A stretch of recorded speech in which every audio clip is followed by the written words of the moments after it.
Meus queridos e prezados irmãos da TV Caminho Livre, graça e paz do Senhor Jesus. Estendo as boas-vindas também, rogando as bênçãos de Deus também sobre os inimigos deste canal, as pessoas que passaram a nos odiar por conta do que a gente faz aqui. Vamos à refutação ao 19º argumento do jovem pastor Eleazar. Abre aspas para ele. A interpretação de que os 2.300 dias referem-se a 1.150 dias literais teve origem com o sofista Porfírio, seguidor das ideias de Hipólito, que foi o primeiro a identificar o chifre pequeno de Daniel 8 com Antíoco IV, em sua obra Contra os Cristãos. É o que nos informa clarissimamente Jerônimo. Bom, fecha aspas. É isso aí. Esse é o 19º argumento. Quer dizer, então, que eu vou ter que descartar a possibilidade de que 2.300 tardes e manhãs correspondam a 1.150 dias, porque quem supostamente primeiro assumiu essa ideia foi um ímpio, foi um ateu, alguém que era contra os cristãos e, portanto, um anticristo. Então, por causa disso, eu vou ter que abandonar a ideia de que as 2.300 tardes e manhãs correspondam a 1.150 dias, porque quem primeiro assumiu isso foi um ímpio. É sério. Esse argumento é sério. Gente, vamos pegar um exemplo bíblico aqui para mostrar para vocês que os fundamentos desse argumento são inócuos. Ao dizer a Eva que quando comesse do fruto proibido, ela e seu marido seriam como Deus, conhecedores do bem e do mal, o diabo estava mentindo ou dizendo algo inaceitável do ponto de vista bíblico? Lembram-se da experiência no Éden, relatada no Gênesis? Quando o diabo disse primeiro para Eva, né? Olha, vocês não vão morrer coisíssima nenhuma. Quando vocês provarem desse fruto aqui, vocês serão como Deus, conhecedores do bem e do mal. O diabo estava mentindo? O diabo estava dizendo alguma coisa contrária àquilo que a Bíblia nos revela? Algo inaceitável do ponto de vista bíblico? Estava. O que me diz os senhores de bom senso, que leem a Bíblia e compreendem, pelo menos boa parte daquilo que a Bíblia diz? Especialmente com relação a essa experiência aqui. O diabo estava mentindo quando ele disse isso? Como Deus, sereis conhecedores do bem e do mal. Estava mentindo? E se eu dissesse para vocês que nesse aspecto, nesse ponto, o diabo não estava mentindo? Ele mente quando ele diz, olha, vocês não vão morrer. Mas para tornar a mentira aceitável, eles têm que revestir essa mentira, vocês não vão morrer, com uma verdade. Como Deus, sereis conhecedores do bem e do mal. Quer dizer que pelo fato de alguém ser sofista, ele jamais afirmará algo que esteja de acordo com a palavra de Deus? É isso que eu devo depreender do seu 19º argumento, o cabecinha, cérebrozinho de feijão? Hein? Quando um ímpio de qualquer natureza afirmar algo que esteja em harmonia com a Bíblia, devo rejeitar o que esse ímpio diz pelo fato de ele ser um ímpio? Ainda que o que ele diga esteja em harmonia com a palavra de Deus, não, eu não posso aceitar porque ele é ímpio. Olha, eu me lembro de um pregador aqui de Goiânia, já falecido, inclusive, um homem extremamente bom, de uma família bem, bem conhecida dentro da igreja adventista aqui. Foi um pregador daqueles fervorosos, mas que passou por um revés muito grande. Isso acabou afetando o seu emocional de forma muito, mas muito ruim, muito negativa. Eu não vou citar o nome dele. Quem mora em Goiânia há muito tempo, quem é da igreja adventista aqui em Goiânia há muitos anos, saberá de quem eu estou falando, acerca de quem eu estou falando agora. Ele perdeu parte da família num acidente e isso afetou gravemente a sua estrutura emocional. Ele ficou muito afetado por conta disso e essa dor, né, da perda de parte da família fez com que ele se lançasse numa missão de fazer com que Jesus voltasse logo. Tipo assim, eu preciso fazer a minha parte para que Jesus volte logo e eu reveja a minha família, eu esteja com a minha família de volta, que eu receba a minha família de volta, os meus entes queridos que partiram. E o que ele fez? Ele comprou centenas de edições do Grande Conflito, direto da casa, e ele saiu distribuindo isso. E ele passou a pregar a mensagem adventista, dando muita ênfase à volta de Jesus. E ele passou a ser uma espécie daquele pregador raiz, tradicionalzão, né? E tinha certas coisas que ele falava que até eu, que era um neófito, né, alguém que havia começado a estudar a Bíblia há pouco tempo, que não entendia muita coisa da Bíblia, até nós, nessa condição, não aceitávamos. Né? Eu, por exemplo, eu filtrava muito do que ele falava nos seus sermões. Constantemente ele era convidado para pregar na igreja adventista de Vila Santa Helena, que foi a igreja onde eu me converti ao adventismo, aqui em Goiânia. E sempre ele falava algumas coisas que a gente aceitava porque a gente sabia que ele tinha passado por uma dor tremenda por conta da perda de parte da família.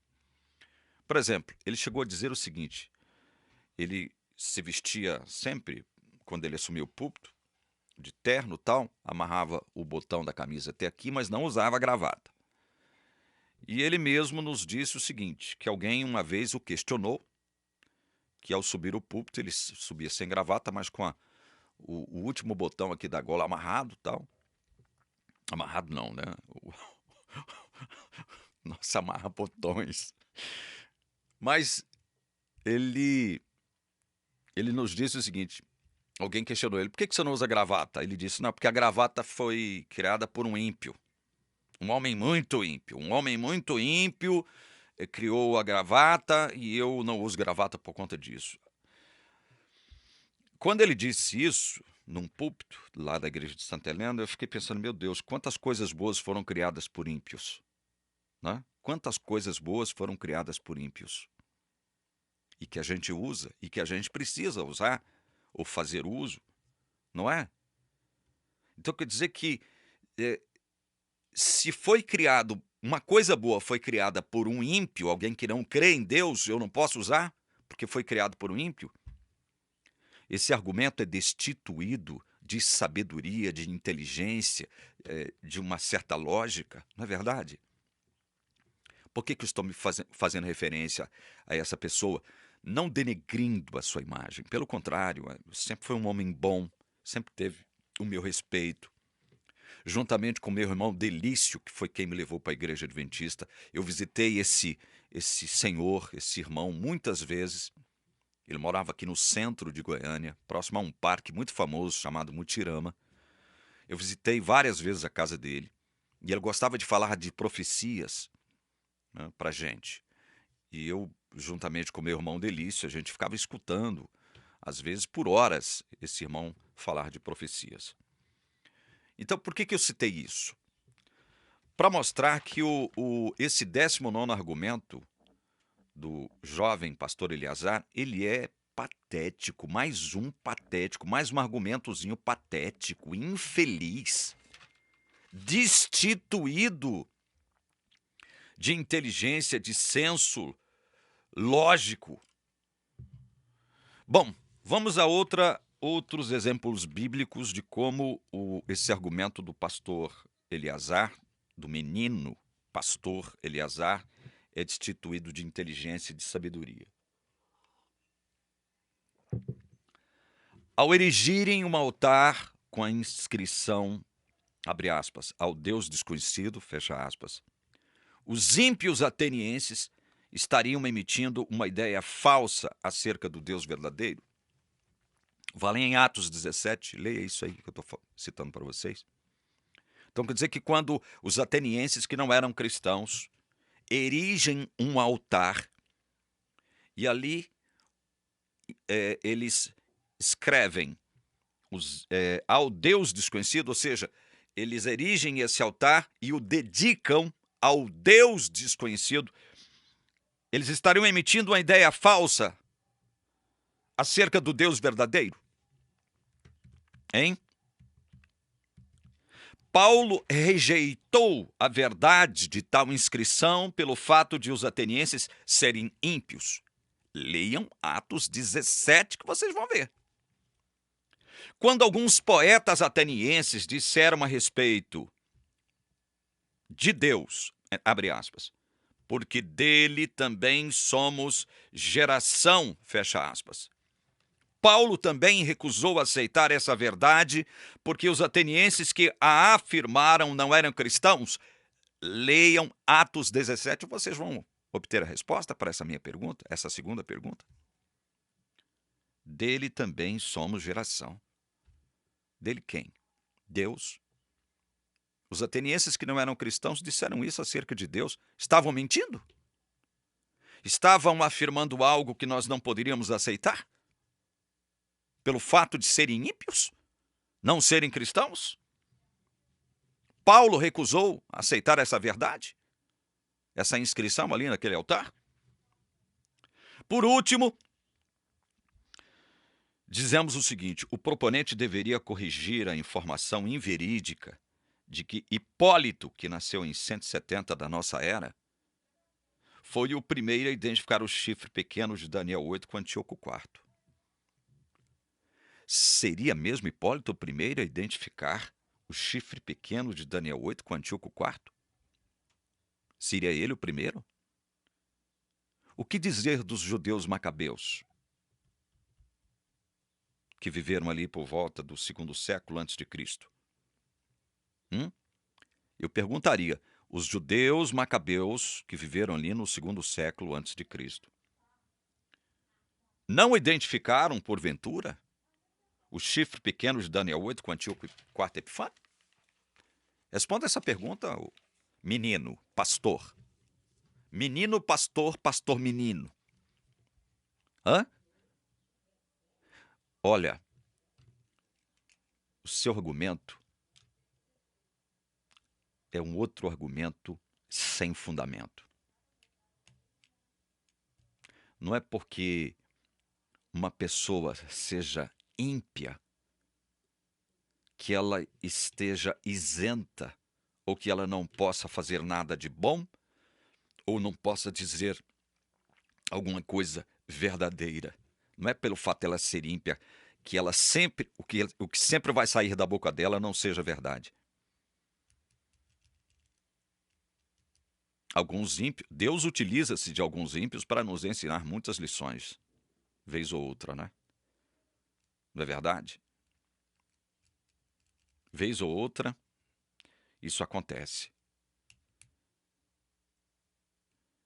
A jumenta de Balaão falou e o que ela disse foi verdade. Lembram-se da experiência de Balaão? Deus fez uma jumenta falar. E o que a jumenta falou deveria ser desconsiderado pelo fato de ser uma jumenta e jumento não falar. Mas Deus fez com que a jumenta falasse. Eu vou rejeitar a fala da jumenta porque jumenta não fala e a jumenta não é crente. Ou jumento, sei lá, eu não lembro mais se era jumento ou jumento. E aí? Menino, volte para os bancos do seminário urgentemente. Vai estudar mais. Você precisa se aprofundar mais na palavra de Deus. Agora, o que eu estou falando aqui, o que eu estou aconselhando, orientando você a fazer, é óbvio que não será aceito, não será ouvido, porque quem está falando sob a sua ótica é um ímpio, né? É alguém apostatado, é alguém que não está mais na igreja, portanto está perdido. Pelo fato do meu nome não estar mais no hall de membros da Igreja Adventista, para você, eu sou um ímpio, eu estou irremediavelmente perdido. Irremediável não, se eu voltar para a igreja, quem sabe eu recupero a minha salvação, não é verdade? É impressionante, gente, impressionante. Bom, vou ficando por aqui. No próximo vídeo, nós vamos terminar essa série de refutações ao pastorzinho Eleazar.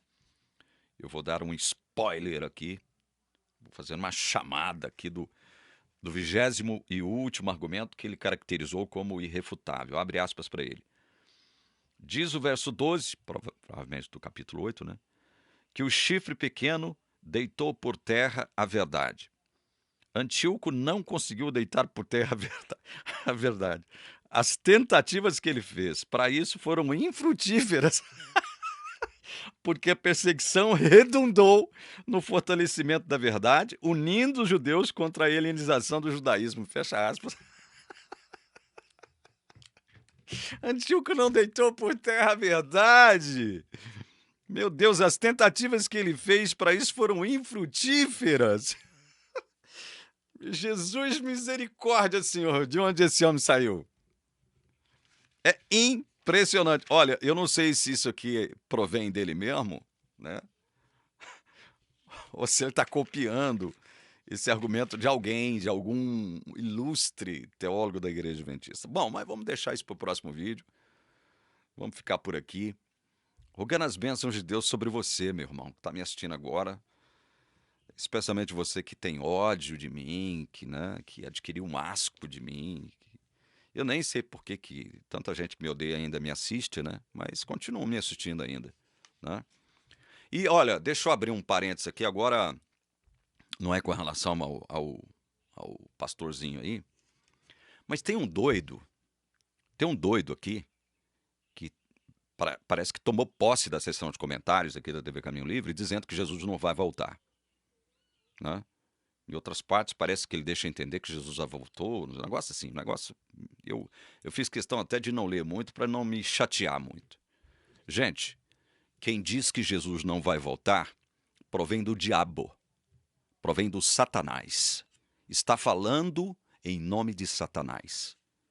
Quem afirma que Jesus não irá voltar está falando em nome de Satanás e não em nome do próprio Jesus, do nosso Deus. Só isso que eu tinha para falar, tá? Evitem este tipo de pessoa. Recuse ler ou ouvir o que esta pessoa diz. Esta pessoa, seja ela quem for, que afirma que Jesus não vai voltar, não está falando em nome de Deus e não está em harmonia com a palavra desse mesmo Deus. Tá certo? Rejeite esta pessoa em nome do Senhor Jesus. Que Deus te abençoe. É o que eu rogo a você. Em nome de Jesus. Amém.